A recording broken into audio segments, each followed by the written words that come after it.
He works on the history of Victorian popular culture, and is particularly interested in journalism and in humour and in popular entertainment and in sport, gender and transatlantic relations.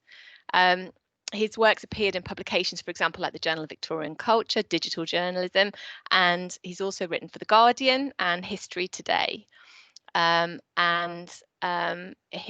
tweets at, and I'm sure Kieran will add some information as we go about how you can access Bob's Twitter feed, but he tweets it at DigiVictorian. We are, incidentally, and I should have said this at the start, going to record this session. If anybody does object to that, then just let us know. But we are recording this session, having been asked to do that by some of the people who contacted us through the emails and Twitter function on GenSex. It's generated a lot of interest, this particular session, not least, I'm sure, because of Bob's extraordinary title, which is how to choose. You always do this to me, Bob. How to choose a wife by her legs. Culture, Obscenity and Masculinity in the Day's Doings, 1870 to 1872. So without further ado, I'll hand you over to Bob Nicholson. Thank you, Bob. Hi, thanks very much, Mary, and hi everybody. It's really lovely to see you all here today and to get to chat about my research with you. It feels kind of weird on a day where I've been like obsessively learning about the demographics of minor American Midwestern counties to suddenly start talking about Victorian popular culture again. But it is a welcome relief. Though in some ways, I think I've been thinking today that a lot of the divides, the culture wars we've been seeing in America and Britain, in recent years, in many respects, there are analogues to them in the Victorian era. And what I'm going to talk about today, in many respects, kind of is one. It's another one of these big moral questions that divided the nation into quite extreme camps. And so I'm going to now switch over to show you my slides, which hopefully you'll be able to see, and then we'll get started by giving you some good advice on how to choose a wife by her legs. This is an article that appeared in a newspaper called The Day's Doings, a relatively obscure Victorian newspaper, one that I suspect most of you will not have heard of before. And it appeared in that paper in the December of 1871. And it's quite an extraordinary article, and I want to just kind of share it with you to get us started. It's written anonymously. We never really know who the guy is, but the one thing we do know is that he, as in his own words, quote, believed in legs and in their ability to communicate character and personality, and as a way to pass judgments on someone, and chiefly in this case women. He had, in his own words, said he'd paid great attention to the leg question and then would tell us why. It's an article that starts in quite extraordinary fashion with a story. When the author and an old schoolfellow were visiting the seaside and on their way back from the beach find themselves following behind a lady who'd been bathing. And basically, they kind of gaze at her in a quite sort of pervy way, I suppose, as she walks home. And as he says, it is not usually safe to form an opinion of a girl from a back view, but in this case, I'm bound to say the back view was very pretty. The hair was nice, the figure was good, and above all, the feet were good. And as she was climbing up a steep ascent and wore a short dress, we saw more than the feet. We saw a pair of sturdy, muscular, well-turned legs and a couple of arched insteps and round ankles that made one's mouth water. So quite uncomfortable reading, I think. It gets worse. So his old school friend Jack says, in quite a serious air, "You see that girl on ahead? I've fallen in love with her legs and I'll marry her if she's to be married." To which our narrator replies, "Fred, old fellow, that girl is my sister, and I'll introduce you at once." And supposedly then they get married. Now, of course, I'm 99% sure none of this happened. It's a weird fantasy that is sort of playing out here in this paper. But it serves as an introduction to the author's philosophy. As he said, I have made great study of legs in the way that other Victorians looked at things like the physiognomy of a face, the shape of your skull, and the way that other people would read palms. He sort of uses it as a way to judge character. And so here is how you can judge someone's character from their legs. So if you, like me, you spent most of lockdown sitting on the sofa and eating biscuits, it's bad news, because fat legs supposedly mean that you are coarse and lazy, but skinny legs are no better. That supposedly means that you have the character of a shrew. Lumpy legs means you're obstinate. Lanky legs means you're resolute.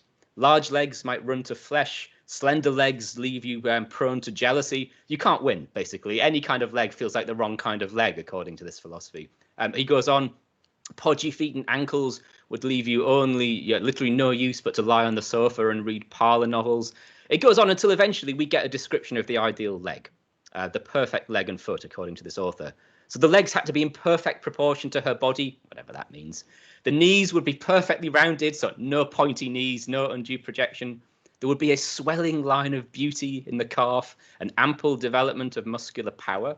It's an interesting phrase. The ankle would be small and round and yet well defined. The instep would be high and arched, the foot long and narrow, and the crucial test, to be able to send a stream of water under her foot without wetting the sole. It's like a kind of foot fetishist version of a thigh gap, this kind of impossible bodily standard.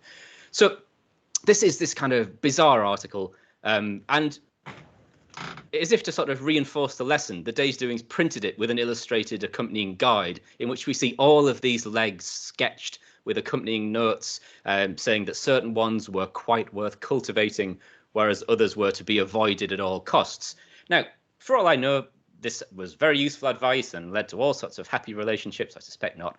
The one thing I do know is that it landed the Day's Doings in court, where they appeared at Bow Street Magistrates Court in front of this chap, Sir Thomas Henry, and were accused of obscenity.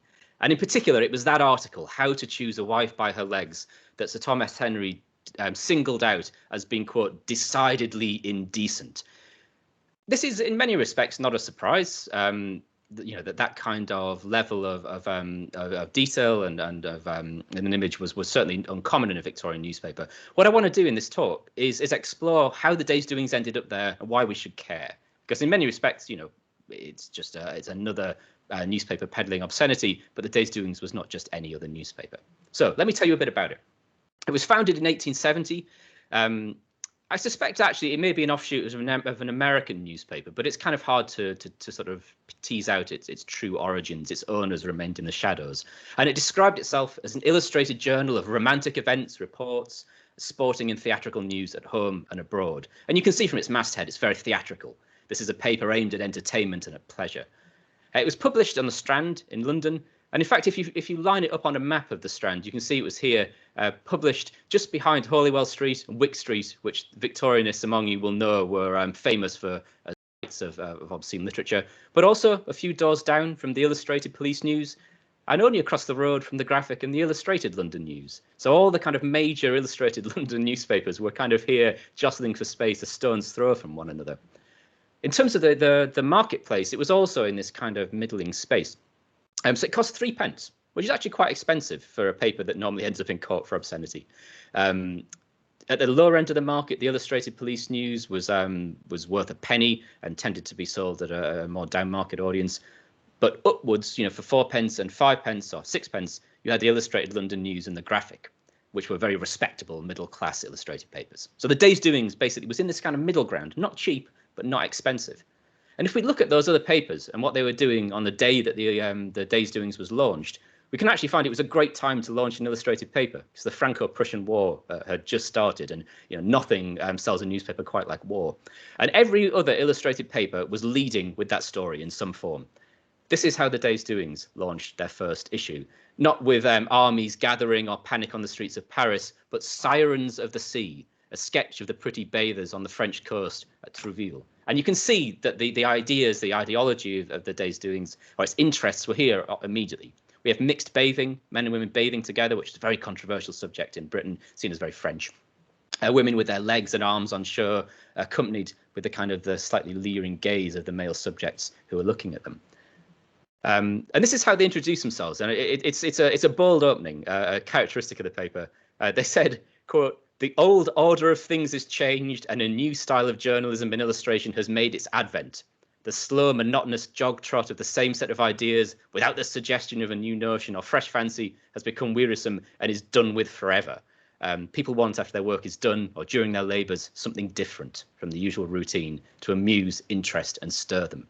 And if there are any historians of journalism in the room, you'll be familiar with this kind of language and how it was often applied later in the century, the so-called new journalism, which was largely coined in the 1880s. Here, actually, we see a similar kind of ideology or idea of a new journalism being articulated much earlier, though here they were interested in carrying out their ideas of novelty, fun and frolic. years later, when they reflected back on this, they insisted that they were sort of aiming for this this gap in the market, a bit more entertaining than the high class papers, but not as they would say, with the weaknesses of the lower class papers. In other words, without the kind of sensationalism and sordid content. They insisted that all of their readers were middle class. We'll see what you think. So this is what a typical issue looked like. That's your front page. As we skip through, we see they immediately started with a serialized story, in this case called Pablo the Strong Arm, or the Gold Diggers of California. We get more illustrations, sensational incidents, animal attacks, suicides, lots of little bits of theatrical news and doings abroad, more illustrations of women bathing in the sea, sporting doings, crimes, more animal attacks, war doings. Eventually the war finally gets in here on page 14, and then we have adverts for lots of theatres and another illustrated cut, or pair of cuts on the back. So that's how they started, and at that stage probably nothing in there that's too objectionable. It's fun, it's a little risque, but it's not the kind of thing that ends you up in court. What's fascinating though is that by the time they reached their second issue, just 1 week later, they were already an embattled paper struggling to fight against what they regarded as the forces of hypocrisy. And this is how they advertised their second number in lots of newspapers around London. Their main subject, they said, would be the prudes of Leeds. And it turned out that the Leeds Mercury, a very sort of influential northern newspaper, had refused, said, that they weren't going to promote this kind of sordid journalism. And the Day's Doings went after them in the most strongest possible terms. This is the editorial from the second issue of the Day's Doings. 3.5 columns are entirely devoted to attacking the Leeds Mercury for not printing their advert. They weren't subtle about this at all. I don't have time to read out this whole thing. It's an explosive editorial. But some of the kind of quotes here, these are some extracts from it, where they sort of prefigure this not just as an attack on Leeds, but an attack on a wider culture of hypocrisy, the hypocrisy of respectability in Victorian Britain. He says, that I know, we all know that this assumption on our part of being more virtuous than our French neighbours is a sham and a delusion. You are not a moral people, and you know it, sang Byron, who tore down the veil which people are so fond of believing completely covers British transgressions. The truth the poet wrote in his day is true now. And it goes on and on and on, basically saying there are thousands of men in England who actually really want pleasure and fun and frolic and are not as respectable as you think they are. And so it starts speaking to this sort of what they regard as this silent majority. In the end, they threatened to send an artist to Yorkshire to do an illustration of the proprietors, but says that they will have to enhance it because they will doubtlessly be so ugly.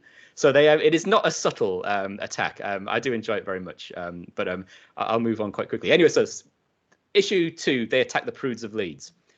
3, they attack W.H. Smiths, who refused to sell their paper. Issue 4, they defend newsboys who had been accused of selling obscene publications on the street. Issue 5, they attack the Lord Mayor of London, who had waded into this scandal. And issue 6, they print scores and scores of supportive letters, supposedly sent in by readers who say, finally, at last, a paper that speaks for me. After that, they attack other newspapers. They really had it in for the Daily Telegraph, which had been a big supporter of the Obscene Publications Act, accusing them of bad taste for circulating details of the Prince of Wales's health as he was dying. In the same issue as saying that the Daily Telegraph had showed terrible taste, the Day's Doings printed this illustration, which, as you can see, is quite a graphic illustration for a Victorian newspaper, at least. They always claimed that illustrations like this were artistic, as pornographers often will. That's the classic defense, right? It's a form of art. We can kind of see the kind of art that they were interested in when they claimed that they were going to replicate all the great art from the galleries of Europe. They all had one thing in common, which is that they always included a woman in a state of undress over and over again. And actually, they're pretty good illustrations. You can see as we compare this one to the original, these were high quality. These were not cheap knockoffs. These were things that they produced, with skilled artists that would have cost a fair bit of money. That's why it cost 3p an issue. But clearly they were pushing at the limits of what could be put in a newspaper. And they knew it. And I think they were doing it in a deliberately provocative way, because they would also print editorials like this, in which they say, well, if we can't do it, why can the National Gallery? Why is the Society for the Suppression of Vice not barricading the National Gallery? Or my favourite quote in all of this, how is it that Mr. John Everett Millais is still at large, having painted this famous painting here of the Knight Errant? So you can see how they're trying to take aim at what they believe to be the forces of Victorian respectability and the hypocrisy that surrounded it. And they continued, month by month, in the summer, printing illustrations of bathing beauties, and in the winter, ballerinas, all encouraging the male gaze here, whether it's the beach goer with his telescope or the theatre goer with his opera glasses. And this is where they first started getting into proper bother, after that initial launch, because they printed this illustration of the can-can, which was being performed at the Alhambra Palace. And it turned out that after this illustration was printed, the Alhambra Music Hall lost their dancing license, and this illustration was blamed. The music hall basically said, this is all the fault of the day's doings, and this is nothing like what the real dance is, to which the day's doings responded, well, we produced this image under your supervision, and you ordered 80 copies of it for promotion. So again, it turns out that maybe that they were trying to sort of abandon the day's doings after it got inconvenient. And the next week, this illustration of all the poor ballet girls who are now going to be made homeless and unemployed, gathered together with their children, still got their legs out, in some cases, but it's a much subtler thing for them. But they also printed this illustration of the lead dancer in the same issue.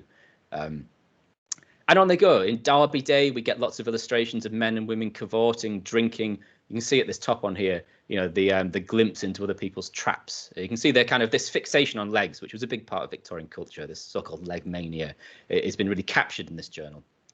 Until eventually, this is what brings us back to where we started. They published this issue, a special Christmas issue of their periodical. The Christmas issue was always a big deal of a Victorian periodical, particularly an illustrated one. And theirs was a behind-the-scenes look at the theatre, showing you all the things you don't get to see when you're in the audience. So here we have the behind-the-scenes glimpse of some ballerinas. In this case, this quite extraordinary illustration of women changing and their silhouettes being projected against a lit window to the public outside. Men bursting into dressing rooms, which was another sort of trope of the period. And this is where they ended up in court. That and the How to Choose a Wife by Her Legs issues were published a week apart. And this is what got them in trouble. Now, they basically said when this happened, OK, we didn't mean it. We'll be good. We'll be good. We'll reform our ways. We'll be honest, upstanding citizens from now on. And they immediately then in their editorial started attacking the court. And to prove that they'd changed, though, they decided to adapt this painting, though in this case, with one crucial addition. They draped her and covered up her bum with this toga, as if to prove that now it is no longer indecent. We've kind of covered up her body. Now it's appropriate. And they were immediately hauled back in court, to which the magistrate said, that is even worse, because you have drawn attention to it. You have shown that she was naked now in a way that before might have been artistic, and now it is clearly just pornographic. And they're heavily censured. The threat of arrest, of massive fines is hanging over them if they don't do something to mend their ways. And so they continue to protest their innocence. They publish this satirical illustration of policemen at a print shop window who are policing print whilst ignoring crime happening under their noses. But eventually they couldn't continue. Their solution to this, quite amazingly, was just a rebrand. So they changed their name from The Day's Doings to Here and There. And I don't know if you can detect any similarities in the mastheads or any or in the style here. It was basically the same paper. The serialized story even continued between the relaunches. It's a bit like a criminal changing their address and sort of trying to say, well, that wasn't me. That was that was the other paper. My favorite bit about this, and the last thing I'll tell you about before I finish off, is that the editorials for Here and There were written by the ghost of The Day's Doings, who supposedly communicated from beyond the grave, from the great newsstand in the sky, to continue on this crusade of putting forward the case for pleasure, leisure, and entertainment above the forces of hypocrisy and respectability. And always signed, I love this, this is how every editorial signed off, yours immaterially, the ghost of the day's doings from the other side of the sticks, which I think is just wonderfully playful and provocative. So this is just a kind of story of a paper that I'm fascinated by, but a really interesting one, because those of you who work on the Victorian period will know finding something that articulates this perspective in the 19th century, and particularly from the kind of 1850s, 1860s onwards, is really rare. So often in mainstream Victorian culture, we sort of privilege the voice of the respectable middle class who controlled the mainstream press, parliament and literature. And so rarely do we see somebody kicking back against that. And articulating a different worldview, a more libertinist, a more libertarian worldview that the day's doings did. And while I'm not entirely in sympathy with all of their politics, I do kind of admire their spirit. And it's kind of refreshing to see that side of Victorian culture, which we know is there because respectable middle class voices are constantly trying to suppress and reform it, but to see it attempting to have a voice and go public. And the Days Doings tries. It tries for 2 or 3 years to do this publicly, to rally support, to live in the light in the way that other obscene and pornographic texts didn't, that were circulated underground and privately and didn't try to kick up much of a fuss. It tried to do it. It tried to live publicly. And this is their final editorial. This is, I think, the last message from the ghost of the Days Doings before it signs off forever and here and there folded as well. And you can see that it is a kind of really powerful articulation of this kind of desire to fight back against those forces of respectability, which I won't read out all of it, but it says, that some of the quotes here accusing these people of saying that they would crush all the love out of our lives and turn life from a tender idyll into a dreary dirge. There have always been such men, but you must fight them. I've done what I can. I've died in the good cause. Yours immaterially, the ghost of the Day's Doings. So it dies, it fails. It's ultimately a failed paper, but I think it burns brightly and kind of scandalously in an incredibly brazen and unusual way. And I think it makes for a fascinating case study to start exploring that different side of Victorian masculinity, the one that definitely existed, a more robust, macho and in some cases deeply misogynistic Victorian masculinity, obsessed with the male gaze and with access to women's bodies, deeply problematic in so many ways, but it existed. And it's not a perspective or voice we see a great deal in Victorian culture. And so for that, if nothing else, I think The Day's Doings is a paper that deserves to be remembered and makes for a fascinating thing to explore. But that's enough from me. I'll finish off there. Thank you very much. Bob, thanks so much. There's so much to think about. I've got note after note after note. I also kept a record of the number of times you said the word frolic.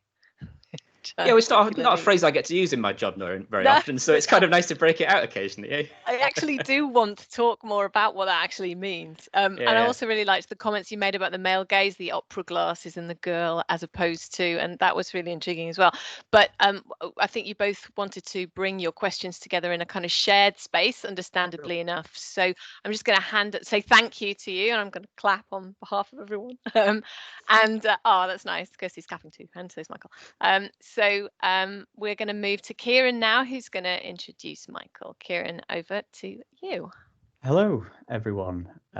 Thanks, Mary. Thanks, Bob. There will be a Q&A afterwards, as Mary said. So if you do have any burning questions, as I do, then feel free to put them in the chat, and hopefully Bob and Michael can answer those before the end of this evening's event. But for now, I'm Kieran.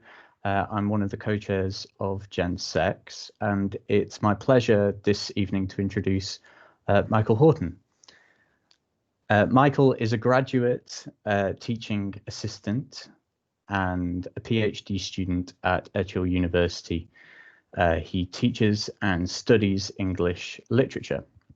Michael's research is in preternatural phenomenon in 19th century journalism, and he has collectively dubbed this weird news. And some of us may be feeling we've had enough of the weird news today, but I assure you, Michael will not be talking about hysterical, deranged, oranged monsters in the White House, but a very different type of monster and a different type of weird news. Michael is specialist in antediluvian horrors, Leviathan, serpents from the deeps, the Kraken, and mermaids. And with Michael's permission, I would like to put a link in our Twitter feed to an article he wrote in 2019, which was published in Victorian Popular Fictions. And I think the title of that article gives you an idea of Michael's work, Fantastic Beasts and Where to Print Them, Mapping Monsters in 19th Century Newspapers. This evening, Michael will be talking to us about mermaids, and I've been particularly excited for this event because my knowledge of mermaids stretches back It's about 1989 and Ariel and Flounder and Sebastian. So I'm excited to learn more this evening. Michael will be talking under the title Victorian Mermaids, Maidens, Monsters, or Manatees. And without further ado, I'd invite Michael to speak. Thank you. Well, thank you very much, Karen. That was a brilliant introduction. So I'm just going to talk to you today mermaids in 19th century journalism, and sort of question how they're used to frame an idealized version of Victorian femininity, and what this sort of idealized paragon of womanhood in one way or another, both in a way that's quite conventional and a way that's perhaps not as conventional. So I'll just share my PowerPoint with you now, if it'll co-op with me.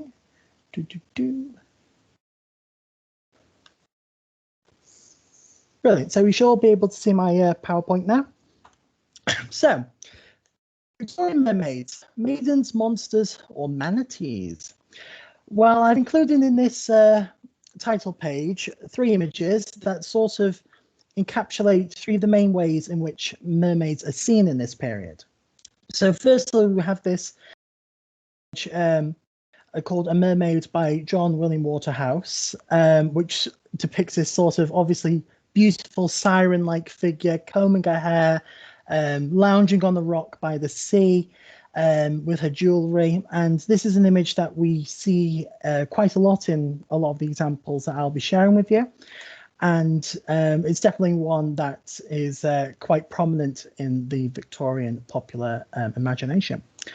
And in the top corner, we have the Fiji mermaid, which is a very infamous imposter that was conjured by P.T. Barnum, which was essentially a stitched together, well, half of a stitched together monkey and a fish that was used to try and basically convince zoologists that the mermaid was a real creature that could be found in the world's oceans. But more importantly, it was used to convince the fee-paying public of that, to sell some tickets. And then in the bottom, we have a rather maudlin looking mermaid, manatee. And actually, what I quite enjoy about this image is it comes from a very fascinating article from The Sketch, which is called A Chat with a Manatee. And the writer of this article acts as if though he's having an interview with this manatee and gets his opinion on what people think about his connection with the mermaid. And they share thoughts on this subject, which I'll actually be sharing later on in a later slide. So there you go. There's 3 depictions of 19th century mermaids. So the first thing I want to talk about is to what degree are mermaids, and in a broader sense, supernatural phenomenon regarded in this period? Are they dealt with a degree of skepticism, or are they seen, or are they embraced wholeheartedly? Is there a desire for them, for people to want to believe in mermaids and other monsters? So I've just shared some quotes from different newspapers and publications that help illuminate on this position. So, as this article from the Mirror, and this extract from the Mirror at the top says, when the creature is presented to us, it in the first instance excites suspicion as only one individual of the species should be discovered and obtained. When knowledge was more limited, the stories of mermaids seen in distant quarters might be credited by the many, and not entirely disbelieved by the few. But now, when European, and especially British, commerce fills every corner of the earth with men of observation and science, the unique becomes the incredible, and we receive with far greater doubt the apparition of such anomalies as the present. What I find quite interesting is the writer is positioning the 19th century in opposition to earlier epochs and earlier societies. There's this sense that well, we are more knowledgeable. We have a greater command of the world, and this is distinctly tied to a European and British identity. So the idea is that the Western world has somehow evolved beyond a wholehearted belief in the supernatural, and have begun to regard such things with suspicion and with a sort of empirical seeing is believing sense. And this tie between empirical thinking and European identity is continued extract from the Derry Journal, where they say, after so many exposures of the absurd belief in mermaids, we certainly did not expect to find any persons in Europe weak enough to report the one of these creatures to an eminent scientific body. Yet such has been the case, for on the June 22nd, 1850, the first secretary of the Ottoman embassy at Paris addressed a note to the Academy of Sciences at Paris, stating seriously that his father had recently seen a mermaid, which communication caused a great deal of hilarity. So there's this sort of, in some quarters, there's this pushback against supernatural belief and this belief in preternatural phenomena, and it's seen as distinctly un-European, un-Western, and as a sign of weakness almost. And the Derry Journal really emphasises this point, and by just sort of buckling down on this scientific, empirical, sort of pseudo-scientific language, and says that the progress of zoological science has long since destroyed the belief in the existence of the mermaid. If its upper structure be human, with lungs resembling our own, how could such a creature live and breathe at the bottom of the sea, where it is stated to be? For our own most expert divers are unable to stay underwater more than half an hour. Suppose it to be of the cetaceous class, it could only remain under the water 2 or 3 minutes together without rising to the surface to take breath. And if this were the case with the mermaid, would it not be oftener seen? Now, despite this sort of discourse that's quite negative and skeptical towards preternatural and supernatural creatures like the mermaid, there's also a desire for people wanting to believe this as well. So to go again to the Mirror, it says that, but while we doubt the reality of the disgusting mermaid, as it is called, now exhibiting, we are compelled to acknowledge that there is a host of evidence in favour of the existence of such a creature, both in ancient and modern times. And they go on to say later in that article, I've not quoted it here, that they're not those who would push skepticism to the extreme and disprove and refuse to acknowledge the possibility of such creatures existing, because there's this sense that in the ocean there can be these creatures that would be unknown to human eyes. So this sort of enchanted belief that the world has discoveries and wonders yet to be found, and that it's almost a sign of anthropocentric arrogance to assume that we can say with certainty, even 100 years ago, that we understand fully what isn't real. But the Derry Journal notes, however, that the belief in mermaids is quite prevalent, or at least the desire for people to believe in mermaids is prevalent, and makes note of this of P.T. Barnum's Fiji Mermaid, of which I've included the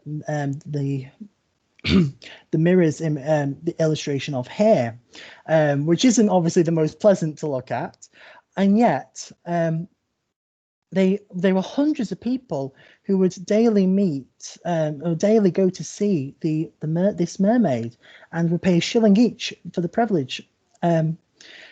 Or to put it into the Derry Journal's own words, they were paid $1 each for the indulgence of their credulity. And so there's this sense that maybe even if these things aren't real, they still have some sort of importance. People want to engage with this cultural archetype one way or another. However, saying that, no one seemed, at least in the publications that I encountered, particularly happy with the notion that the mermaid could be so ugly. So they all said quotes like, "This grotesque object, so unsightly," and many other insulting descriptions of Barnum's mermaid. to the point where one article from The Sun stated, if we are to have a mermaid, we must have a proper ladylike one, which I thought was a very interesting statement, in that these mermaids must be ladylike. Now, the degree to which that they say what these mermaids, what being ladylike for these mermaids is, varies. So there's firstly the rather conventional way in which I'm going to argue that these mermaids are presented as being ladylike, which is as signifiers of feminine beauty and as an idealized vision of an attractive, alluring female, which sort of exists either for the male gaze or in order to emphasize the importance of a woman looking good implicitly for male gaze as well. So I'm just going to share some images that I found that help make this point. So first of all, you get lots of adverts. So for example, here's one for the mermaid skirt. This is a quite common advert. I found this in a great many newspapers, and it, in the use of its, if you see here, it explicitly uses the idealized mythological mermaid as part of its marketing campaign. And it notes that it is selling a most artistic and elegant costume, with fancy and plain Melton's neutral tints, and really spins how lovely and luxurious this garment will be, and connects this mermaid image with one of contemporary Victorian beauty. And this is again made even more explicit in other advertisements by this company, which shows, like for example, this one here, which has a respectable and yet beautiful Victorian lady walking down the stairs, showing off her new dress that she got thanks to mermaid skirts. So this is included in other advertisements for women's clothing as well. So here we have the mermaid hat. Now, what I found this particularly interesting about the mermaid hat is that in note, you can read what it says below the image there. How or where this bewitching little hat got so incongruous a name, it is difficult to guess. But as the mermaid, it is exposed in the window of a certain smart milliner. And it goes on to describe the hat, none of which in any way is suggestive of the sea or in anything why it's called the mermaid hat. And as it quite rightly points out the oddity of the name in calling it an incongruous name.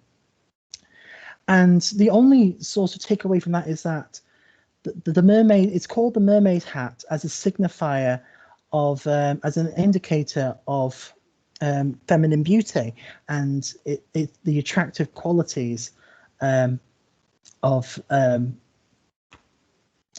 mermaids is used as a selling point. And this is seen in other garments as well. So here we have a dress that was advertised in an 1898 issue of The Queen, and it says quite explicit in its connection between mermaids, sirens, and nymphs, and brings attention to them luring sailors to their doom. I think you can see that at the top.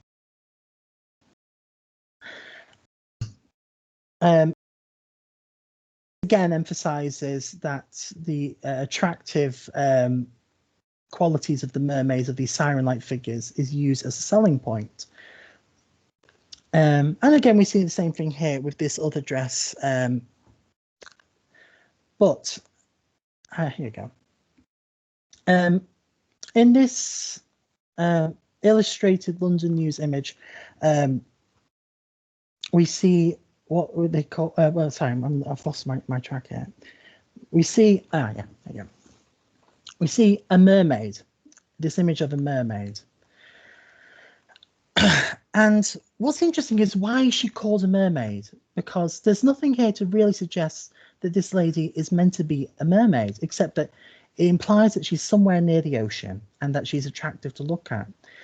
And again, here we see this image of her on the rocks combing her hair, much like we see in John William Waterhouse's image from the first slide. And the article states that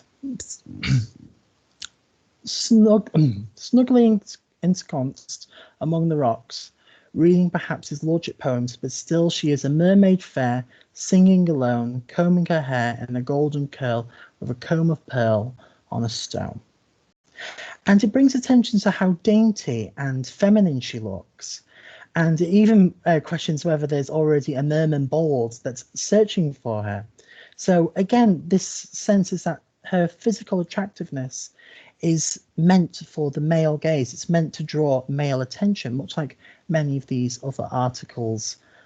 These alluring and attractive clothing articles are used to draw male attention.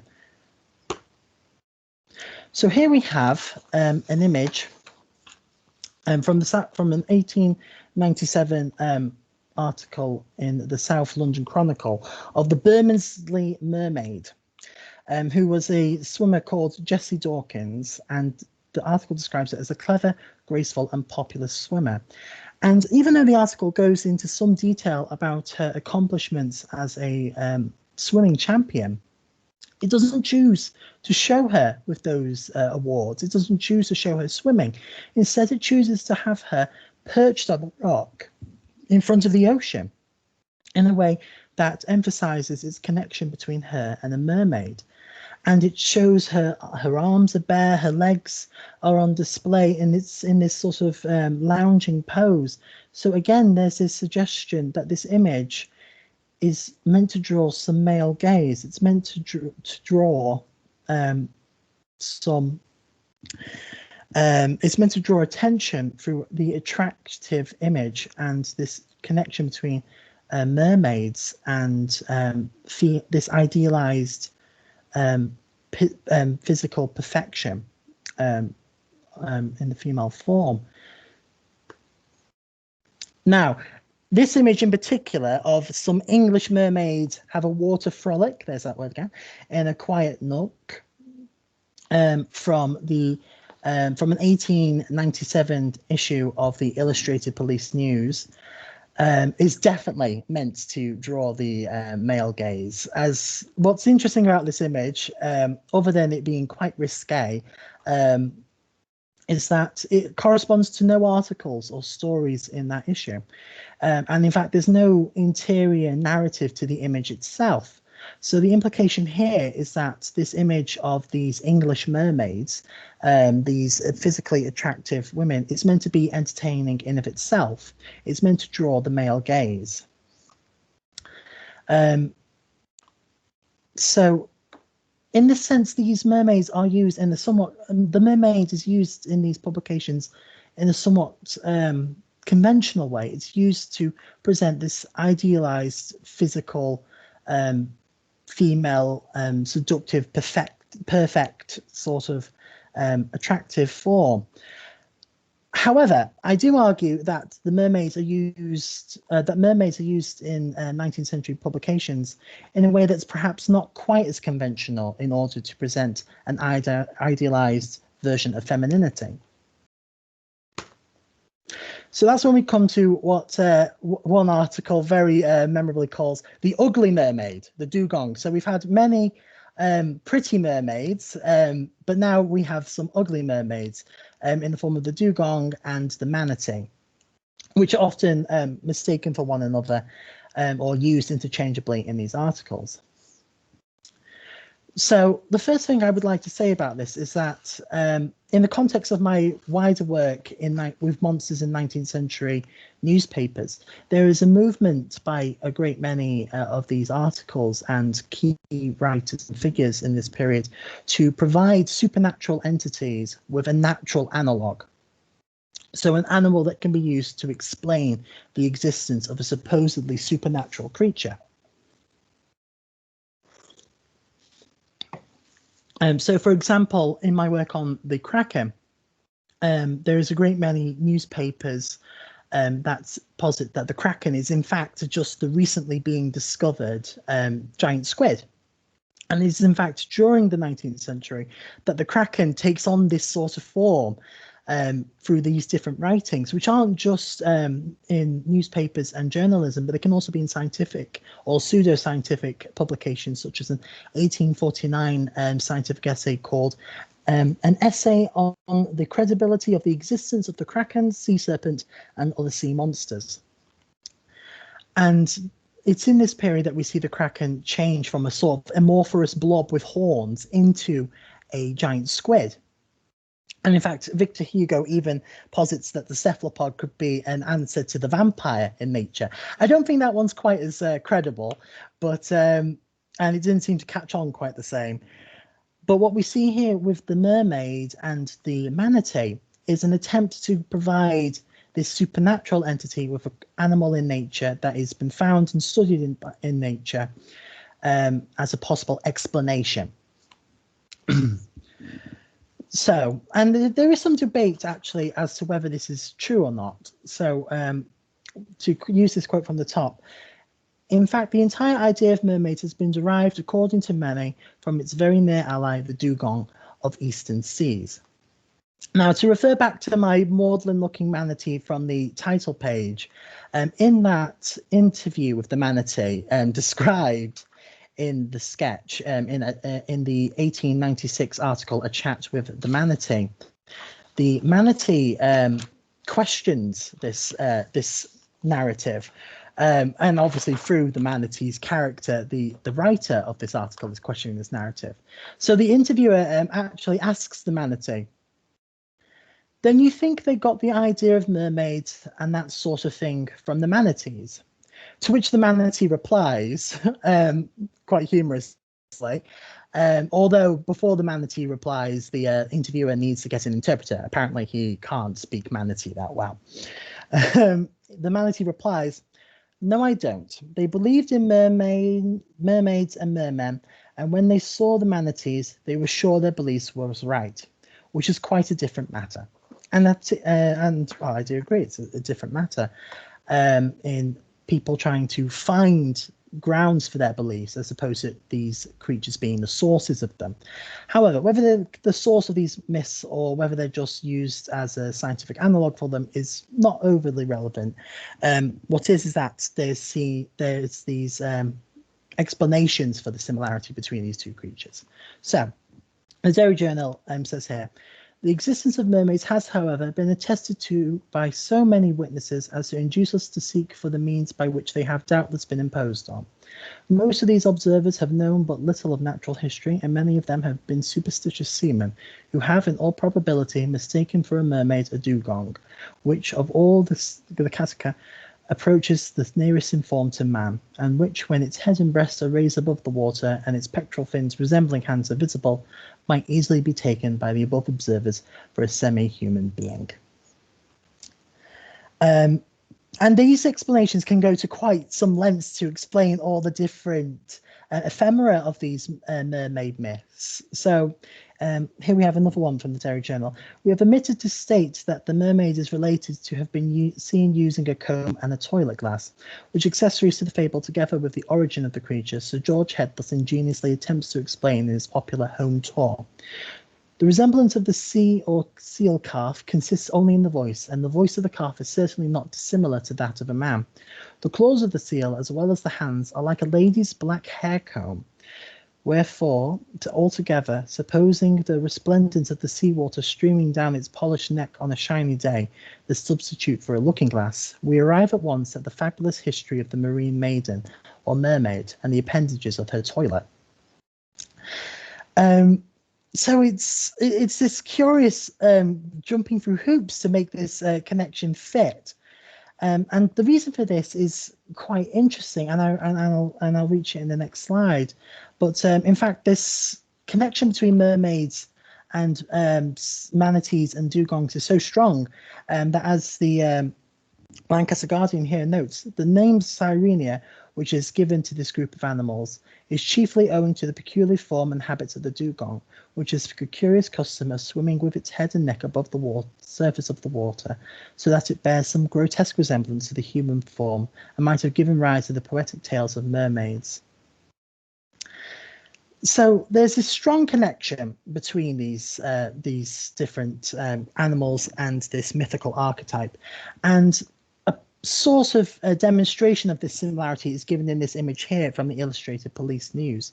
So what we see here is a collection of images of different types of mermaids as they were seen in the 19th century, much similar to the first slide. So we have the ideal mermaids, the mermaids of myths in the top left corner. And then we have all these different images of manatees. And we also have at the very bottom Barnum's, or in this case, the Japanese idea of a mermaid. Now, what's notable about this image, other than it does try to draw some similarities between the form of a mermaid and the generalized shape of a manatee, is that there are two images that show the dugong carrying their babies. And there is another image of the babies in of themselves. And I felt the need to question, why is there this strong association between the dugongs and the manatees as mothers and their connection to the mermaid? Well, it is in fact in many of these articles that relate manatees and mermaids to one another. It is this maternal nature of the manatee that is used as an explanation for its connection to the mermaid. So here we have from the Sun, the affection of the mother for its young is strongly marked, and the Malays make frequent allusions to this animal as an example of maternal affection. When they succeed in taking a young one, they feel themselves certain of the mother, who follows it to the margins of the sea and allows herself to be speared or taken with the greatest ease. It is said they shed tears. Using every effort that maternal fondness could suggest to regain possession of her young, until, rendered desperate by her ineffectual struggles, she rose so close to the stern of the boat as to be harpooned herself harpooned. And this is very interesting because I've not yet come across an article that connects the manatees with the mermaids that fails to mention their qualities as a mother. And so I argue that it is this actual, this trait of the manatees as particularly good mothers is used to create this connection between them and the mermaid. And it is used to present the manatees as this idealized vision of femininity in the form of their role as a mother, their role of as a mother and as a devoted mother and as a devoted wife is used to create this connection to the mermaid. So to carry on with this quotation from the Newcastle Chronicle, the rude approach, says Sir James, to the human outline observed in the shape of the head of this creature and the attitude of the mother while suckling her young, holding it to her breast with one flipper while swimming with the other, holding the heads of both over the water and when disturbed suddenly diving and displaying her fish tail, these together with habitual demonstrations of strong maternal affection probably gave rise to the fable of the mermaid. So this article is stating it as fact that it is the strong maternal affections of the manatee that gave rise to the fable of the mermaid, which is especially interesting when we consider that not many, if none, in fact, mermaid myths make mention of their role as mothers or have them carrying babes in their arms as they rise above the water. They're always depicted as sirens and as seductresses. So it's curious that this quality of the manatee is used to in fact justify this connection with the mermaid.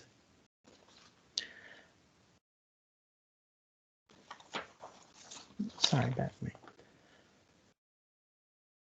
Yes, and in fact, they create this sense that the mermaids are this idealized, that these manatees are this idealized devoted mother and wife, that they in fact change the natural behavior of the manatee in order to justify this narrative. So in this bottom quote, they say that they are the most affectionate creatures, and if one of the pair is captured, the other falls an easy prey to the pursuers, as it refuses to leave the fatal spot and will rather suffer itself to be killed than forsake the dead part, even the dead body of its late partner. Which is especially interesting considering that manatees nor dugongs mate for life. In fact, the partners only meet in order to breed and then separate themselves. So these writers are actually altering the natural behavior of these creatures in order to fit this narrative that manatees are good mothers and good wives and have this connection to the mermaid because of it. So if we take the mermaid as this idealized feminine figure, then the manatees and the dugongs is supposed, and as we see here, not particularly true, maternal and maternal instinct is used as this idealized vision of femininity.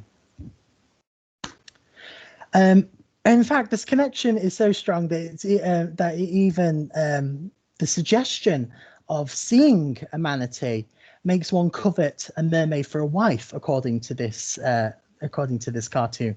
So here we have a cartoon from Ali Sloper's Half Holiday, in which there was once a youth who married a mermaid. The first fault she developed was a fondness for her pipe and glass. Then she spent a lot of time over her hair.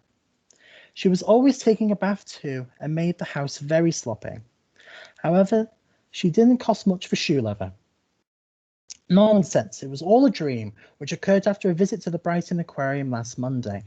And in this last image, it shows the outline of the manatee at the Brighton Aquarium. So in this particular instance, this youth has taken a mermaid for a wife. However, it's not turned out particularly well in this case. You know, they're not keeping the house very tidy. They're making it sloppy, but they're saving a few quid on shoes, so that's something. And in these depictions of mermaids as idealized exemplars of womanhood in articles that discuss the possible relation between mermaids and manatees or dugongs, quite often eventually turn towards descriptions of mermaids as desired spouses. So to return to the 1827 article from The Sun, which asks for a ladylike mermaid, they say we want a proper ladylike mermaid. They give a description of a mermaid from supposed excellent authority in the Mirza Ilsa Modine's description of a beautiful woman from the head to the waist with two breasts, a mouth like a flower, black tresses, dark eyes, of a good stature with eyebrows like a bow. On seeing her countenance, the hearts of lovers are wounded, and those who are inexperienced in the affairs of the heart are confounded in the snare of her enticements. Beneath her waist, the limbs and lower parts resemble a fish with a forked tail. When these extraordinary beings are seen by mariners near dangerous parts of the ocean, and when they appear, it is a bad omen. But what's interesting about this account by Modine is that the only danger that's being signified here is domesticity. So he goes on to say that in these accounts of this supernaturally perfect woman, is that once these siren-like late maidens have charmed the sailor, the mermaid conveys them to a dry island, tends them carefully, and feeds them fruits, etc., and cohabits with them. So it hardly seems like a threat, does it? And so what we're seeing is a bleeding effect, wherein the idealized feminine qualities seen in the two types of mermaids depicted are merging into one image of the perfect 19th century woman, who is both a vision of beauty as well as an ideal mother and marriage partner. And actually, quite humorously, this bleeding effect actually goes back and affects the manatees themselves. So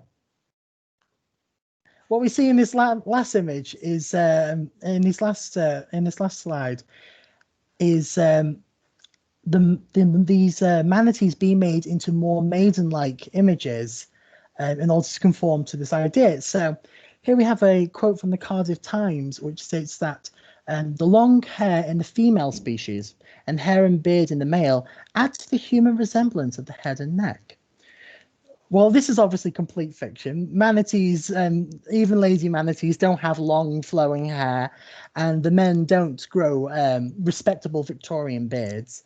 Instead, this is being used to conform, to project gender roles, contemporary gender roles onto the manatee, because the manatee is seen as this ideal partner in some respects. And in fact, we even see the manatee being made much prettier, or in one respect, than it is in this image here of the Orkney mermaid, which, as this article next to it from the Rothschild Journal posits that they were probably manatees or dugongs. And so in this image, they've taken the very rough description of the Orkney mermaid and basically transplanted a manatee's head onto this beautiful idealized mermaid's body. So yes, it's a very strange thing going on, where there's this symbiotic relationship between mermaids as an idealized archetype of femininity in the Victorian and in the 19th century, and manatees as the ideal mother and partner, or mermaids as the ideal woman to look at for the male gaze. So hopefully this has been of some interest to you all, and thank you for listening to my little ramble.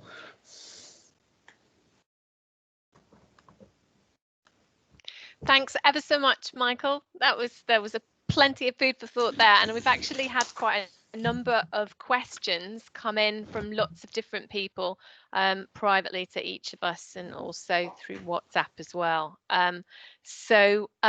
There's an awful lot of comments here. I think I'll just voice a few of them, and then Bob, I think if you're happy to do this, we could just unmute people generally if people want to ask.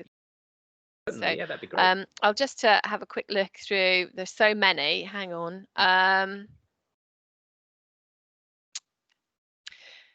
Okay, so being mermaids, were these, with the emphasis on maids, were these creatures extremely kind of tied to ideas of virginity? That's a question probably for Michael rather than for Bob. But Bob, do you want to come in on the maidenly qualities of the day's doings? You could do that too. Sure. I think you're over two for that one, Michael. I think I'll just mute myself. Yes, what's interesting here is I thought there would be something about them keeping their chastity if they're this idealized Victorian woman, and yet there isn't. It's a very quite clear divide between these two spheres of how the mermaid could be seen, or creatures that are mistaken for the mermaids are seen as idealized Victorian women. So there's beautiful to look at, and then there's good mother and good partner, and there's not much discussion about them other than that. So these are seen as like the primary things to make an ideal mate, almost. If you could marry them together, if you could get a good-looking manatee, you'd be sorted for life. Horrifying, just as horrifying actually as some of the gender stereotypes in Bob's focuses as well. Sorry, go Mary, on, Bob. Yeah, no, I was just going to say, I was just starting to think about some of those themes in the day's doings as well. It's fair to say that the women in there are not presented as marriage material, aside from the ones that you might choose through the legs. That actually, in most cases, they're being presented as either objects to look at, through a telescope, on the stage, through a window, or they're presented as people that you will play and frolic with for a time. On Derby Day at the beach. Yeah. Well, I think it's interesting. After you said that, I started thinking, why do they choose that word? Because it's a very deliberate one. There is a kind of naughtiness to the idea of frolicking, that it's playful, but there is something beyond play. Actually, a playing. And I didn't get much sense of playing from people peering through windows without people's consent and such. Well, so this is interesting, right? So there's some of it which is clearly very much just a voyeuristic gaze, right? The male gaze, and it's illegal. Look at these women. Yeah, absolutely. Yeah. But there is also within that lots of other illustrations of men and women having fun together. And it's very much, I think, making the case that people should be able to have fun, they should be able to drink, maybe even have, it's sort of insinuated that they'll be having casual sex or romances. Yeah. And so we could read that in some ways as being quite a sex positive thing, of suggesting that men and women should have the freedom to do that, though it's very much on men's terms. You know, it's framing potential sexual liberation for women as a vehicle for a male fantasy rather than a genuine liberation, I think. So it's sort of inching in a direction of being more permissive, but very much for the benefit of one gender over the other. Well, actually, that brings me to a question that somebody else asked, which is, what about mermen? And did they have to be virgins or what? Well, Not there. That's a They even curious exist thing. at all, I think, is the That's a subtext to that one. curious thing. And there's no images of mermen, and there's not much engagement with Are mermen. there really no images at all of mermen? Honestly, Not that I found wow. so far. Not that I found so far. But there's always a suggestion of there being mermen. They're just off scene somewhere, waiting for their wives to come home and stop seducing the local sailors. Well, yeah, 'cause the implication seems to be cross-species frolic, right? Yeah. So, or actually cross-species, I don't know, savagement, ravishment. Yes. But, yeah. And if they're mentioned, it's with the manatees and dugongs case, it's to emphasize how good and faithful the woman is as a partner to their mate, and that they'll rather die than continue without their mate, which is a somewhat problematic assertion, especially seeing as it's entirely fictional. There's no such behavior from the manatee or the dugong in reality. So this is projected onto these animals through the lens of this mythological archetype. There's a question just come in actually for Bob specifically, which is really interesting to hear your argument for the day's doings, putting forward an argument in defense of pleasure. Is it going too far to see the paper engaged in reshaping, in this context, what an illustrated paper is for? That's interesting. Yeah, I think it's certainly trying to carve out a particular niche within that wider market of illustrated papers, and to suggest that they can do different things, that they may permit us to look in different ways and to look at things that other illustrated papers. I think, I mean, in a sense, it's still doing what an illustrated paper is designed to do, which is to capture things that are visually striking that you may not be able to see in the ordinary course of your life, and to then vicariously consume those. You know, the difference is that with the Illustrated London News, it'll be something, you know, it'll be beautiful foreign scenery or courts and palaces. With the day's doings, instead, this is what's going on behind the scenes in a West End theatre. So in a sense, it's still taking you to an interesting place and inviting you to look. I think in a sense, all illustrated papers are voyeuristic. They're just looking at different things. This is just saying, or at least it's suggesting at least that you have permission to look in particularly at women. I was just thinking, what one was Michael was talking about mermen. I was thinking, how are men represented in the day's doings? And the answer is not in as much focus as women. But the only kind of occasion when I can think of them as being objects to look at rather than the lookers or the voyeurs is when they're depicted as boxers, and you get these kind of shirtless illustrations of boxers flexing their muscles. And while there are some instances of women looking at them and sort of squeezing their biceps and things in these papers that suggests an alternative to a male gaze, I think largely it's more presenting a kind of image for men to aspire to, isn't it, and a fantasy to then be. So what I meant to mention in my talk is that I think you can understand the day's doings and a lot of similar sporting papers, as they were called in the 19th century, as being early versions of what we would now call lads' mags. And I think they have a very similar dynamic. Zoo and stuff like that while you were talking about aspirational masculinities there as well. So an earlier talk I did a few years ago on the Illustrated Police News, which is one of the rivals for the day's doings, and in the 1890s kind of becomes its spiritual successor. It's very similar. I did a page-by-page comparison of Nuts magazine and the Illustrated Police News, and almost every feature is in both things. You know, you will have, it'll be Confessions of a Barmaid or something in the Illustrated Police News, in which she talks through all of her lovers, and you'll get the same thing in Nuts. In Nuts magazine, you go from kind of topless model to man being gored by a bull to here's a sports car. And Victorian illustrated papers are the same. We saw it with the day's doings, right? You have kind of murders and suicides, and then here's a ballet dancer. So it's a kind of strange version of masculinity that blends sex and violence in a strange juxtaposition, but that is still very much a part of male-centric media now. I was quite interested, Michael, in what you were saying about the non-mermaid mermaids. That particular image, I think, was really haunting of what I would say is a normal woman gown. Do we need a new category? Almost mermaids? Almost mermaids. Pseudo mermaids. I quite like that. Pseudo mermaids. Yes, absolutely. I'm going to nick it. Yes, it's interesting because it sort of bounces on what Bob just said. Just made me think of it. There's this sort of, the suggestion is that it's an aspirational femininity. In one respect, you should aspire to be this beautiful. You should aspire to be this good a mother. You should aspire to be this good a partner. Whether it's in these advertisements for these flowing and strange sort of gowns, these Parisian gowns, or whether it's in this natural curiosity. The gowns and fake mermaids. Yes, especially seeing as some of them really do take. I didn't go into too much descriptive detail on those images, but one of them, in order to complete, it suggested that she carry around a handful of seaweed, so people know what you're trying to dress as. And just had a question come in, actually. Did the day's doings ever feature a mermaid? I am frantically searching the archive for otherwise. one now. I don't Give me like 2 minutes, fake, I'll come actually. back to you. Like pseudo mermaids, though. Almost mermaids, near mermaid.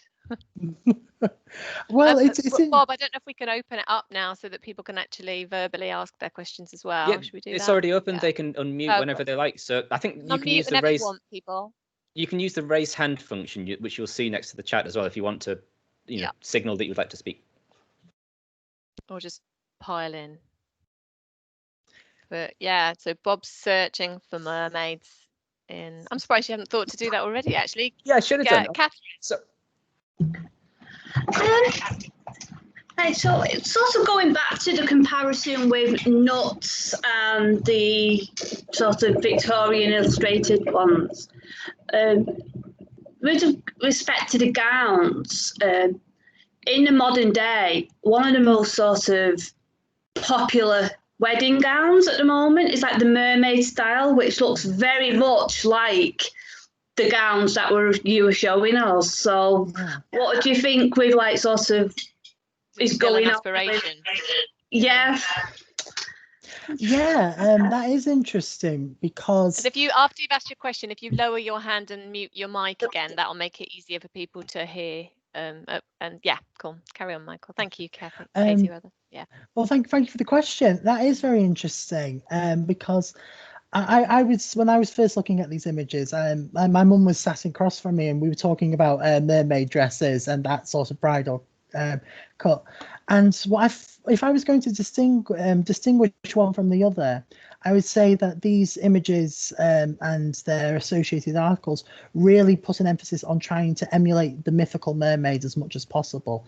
So the Parisian dress, the one with the sort of tail at the end, notice that it's got pearl filigree used to make it look like they've got scales, and that it's in all of these green and blue silks in order to look like that they've just stepped out of the waves. So yes, there's both this high sort of high fashion element into it, and this enjoying these beautiful dresses, but at the same time there's again this aspirational sort of archetype in the mermaid, which is, oh, don't you wish that you were this beautiful, that people would throw themselves onto the rocks for you, which I find quite fascinating. But thank you for the question. Just had another question come in. I don't know, Katie, whether you want to ask it yourself or not. Katie, you're still muted. Still muted. Yeah. Thanks. All right. reveal I just thought myself it might and be nice say to hear your voice. for such a great session so far from Bob and from Michael. But yeah, I've been thinking about the idea of or the impact of the Fiji mermaid case, which is such an interesting one. It gets so much coverage, as you kind of nicely showed us from the Mirror and elsewhere. And just as Mari was talking about pseudo mermaids, I kind of thought, you know, is there a connection then with this kind of debunking of the Fiji mermaid?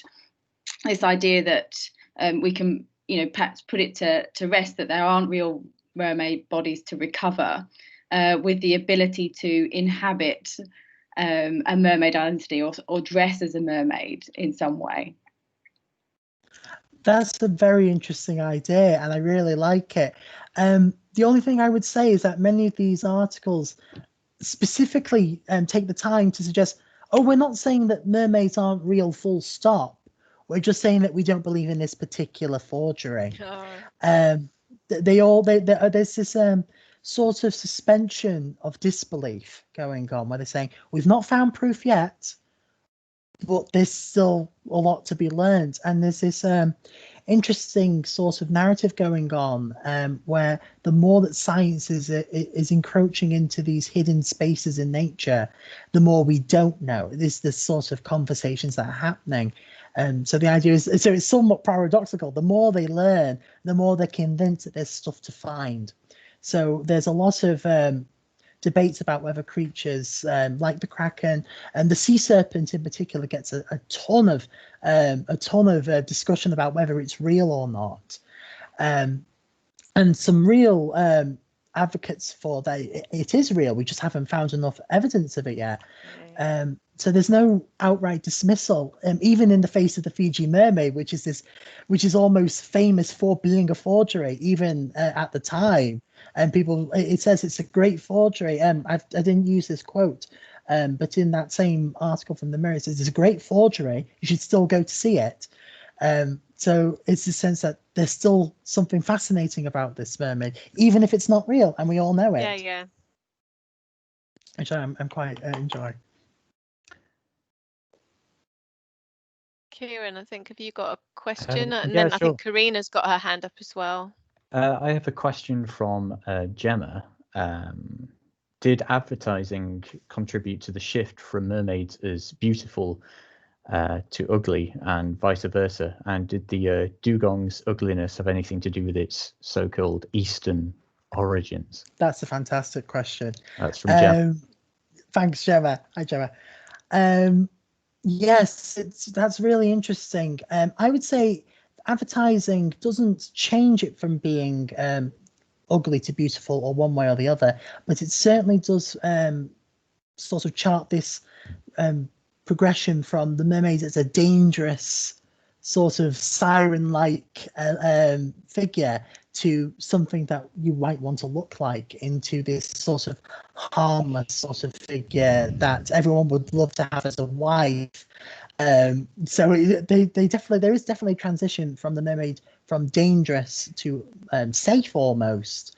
But I wouldn't say there's a change from the mermaids being beautiful to not. However, I do definitely agree with you that there is some sort of there is some sort of Orientalist sort of bias going on with the dugong and the mermaid. The suggestion that because they're from the East, that there's something ugly about them, which has this sort of racist undertone to it. Yeah, absolutely. And again, I think it's a continuation of that discussion that from the second slide, that Europe, to be European or British specifically, you should be naturally skeptical of these supernatural entities. And there's this sort of emphasis on empirical, scientific, rational and reasoning sort of worldview, and that these mysteries from the East, as it were, are definitely associated with this versus Orient sort of thing going on. Okay. I think Karina's got a question actually as well. Karina, did you want to come in here? Yeah, thanks. I was just thinking about films and stories and things that I've seen where mermaids in, where once they dry out, they lose their tail and gain like human legs. And I'm sort of, and like it always means that the man in the story gets this sort of perfect supernatural version of a human woman. But I'm wondering if that's come from those almost mermaid images, or whether it might have influenced those almost mermaid images. Yeah, I think that's a great point, and I think it's a bit of both actually, because I've not included everything in this slideshow, but there's one quote. Sorry, let me just quickly find it. That I rather like. Here you go, from the Newcastle Chronicle, 1886. Article from the Newcastle Chronicle, which states it is worth noting that the fish-like tail, which in popular fancy is characteristic of the mermaid, is not connected to the mermaid of true Teutonic mythology. So yes, there's a sense that what is the original myth, and it's a bit blurred because the mermaids are a confluence of different female water nymph, siren like figures being amalgamated into one sort of archetype over centuries, and that's sort of what we're seeing. The more it's being talked about in newspapers and journalism, the more this sort of amalgamation is happening, in my opinion. So you get sort of Odysseus and Homer like siren type mermaids every now and again that are this dangerous force. And then you get ones that are lounging, combing their hair, and then you have these beautiful ladies who are just looking for a husband. It's and you even have manatees. So it's this strange confluence, and I think it's a conversation that's happening in both ways. I don't think it's them finding some original myth and sourcing it from that, nor do I think that they're shaping the idea of the mermaid of having two legs. I think it's a bit of both. I think we've got time for one more question. If anybody would like to ask it. Thanks for that one though, Karina. Thank you. Anybody? It's always fatal, of course, to say that. Just if we don't, I found some mermaids in the day's doings. As we were chatting. Okay, I'll go for It's it. a quick search. All right. Yeah, so not a nice that because it brings it nicely together. Actually, go on, Bob. Tell us what you've got. Not so much illustrations, but certainly I mentioned in my talk the day's doings was packed with stories and illustrations of female bathers, because this was this very sexually charged fantasy for men. So there is a long story which I hadn't read before, and I'll have to read when I'm not also listening to our conversation, which is titled "A Quiet Cove from a Lounger's Point of View." The figure of the lounger is very much a kind of voyeur, but it's like a slightly seedier and lazier version of the flaneur, I think. Anyway, he has this long description of what he sees at this cove, which is largely women swimming. But then he eventually says, "The cove is full of girls, happy cove. They are splashing in the water, they are floating on the waves like mermaids, barring the ichthyological extremity. They are romping on the sands, they are divesting themselves of superfluous garments." So you can kind of see that, again, this idea of happening upon women bathing is kind of like discovering mermaids. They are these almost mythological fantasy creatures. It's different fantasy. So I think it's, it'd be worth digging around in that paper, actually, just to see how they make some of those links.